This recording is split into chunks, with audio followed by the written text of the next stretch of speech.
Ahmedabad collector કચેરી દ્વારા જે કેસનો ભરાવો થયો છે તેનો નિકાલ કરવા માટે ઝુંબેશ આદરવામાં આવી છે. મહત્તમ કેસોની સુનાવણી હાથ ધરવામાં આવી છે.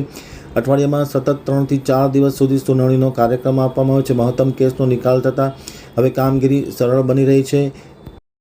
હવે જોઈએ અમદાવાદ આમતક ન્યૂઝ બ્યુરોનો એક વિસ્તૃત અહેવાલ. અમદાવાદ કલેક્ટર ઓફિસમાં ચાલતા તકરારી કેસો બાબતે ઝડપી કામગીરી કરવામાં આવી છે. છેલ્લા 6 માસમાં 680 કેસ નવા નોંધાયા હતા, જેની સામે ખૂબ ઝડપથી કુલ 1087 જેટલા કેસોનો આખરી નિકાલ કરવામાં આવ્યો છે.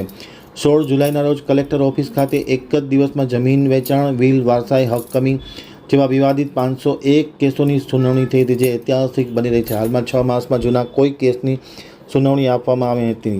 માર્ચ 2025થી નિયમિત સોમવાર અને ગુરુવારની સુનાવણી સિવાય મંગળવાર, બુધવાર અને શુક્રવારે પણ સુનાવણી કરવામાં આવી રહી છે. તકરારો અંગેના કેસોનો ઝડપી નિકાલ થતાં હવે ખેડૂતોને વેચાણ કે બિનખેતી વગેરે જેવા કામોમાં ખૂબ જ સરળતા રહેશે.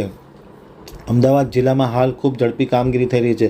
16 જુલાઈના રોજ એક જ દિવસમાં જમીનની વેચાણ, વીલ, વારસાઈ હક કમી જેવી જુદી જુદી તકરારીના 501 કેસોની સુનાવણી કરવામાં આવી હતી. કલેક્ટર ઓફિસ અમદાવાદ દ્વારા કેસોની સુનાવણીની થઈ નિકાલ થાય તે માટે છેલ્લા 2 માસથી આ ઝુંબેશ આદરવામાં આવી છે. 100થી વધુ કેસોની સુનાવણી આપવામાં આવી છે. 2 માસની વાત કરીએ તો 21 જૂનના રોજ કુલ 648 કેસો તેમજ 16 જુલાઈના રોજ 501 કેસની સુનાવણી કરવામાં આવી હતી અને વિશેષ હાલમાં 6 માસથી જૂના કોઈ કેસોની સુનાવણી આપવાની બાકીમાં નથી.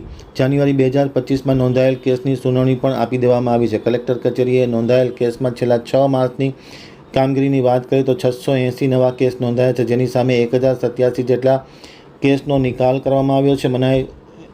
મનાઈ હુકમની 323 અરજીઓનો પણ નિકાલ કરવામાં આવ્યો છે. આમ કુલ 1410 હુકમો કરવામાં આવ્યા છે. ખાસ કરીને જિલ્લા કલેક્ટર તરીકે સુજીત કુમારે ચાર્જ સંભાળતાની સાથે જમીનમાં આગળના વેચાણ, વારસાઈ, પાક ધિરાણ, વારસાઈ, હયાતીમાં હક દાખલ, બિનખેતી જેવા કામો અટકી જતા હતા, જેમાં મુખ્યત્વે વેચાણ, વીલ, વારસાઈ હક કમી જેવા તકરારી કેસોનો ઝડપી નિકાલ થતાં હવે આ કામગીરી સરળ બની છે, એમ કલેક્ટર કચેરીના વર્તુળમાંથી માહિતી મળી છે.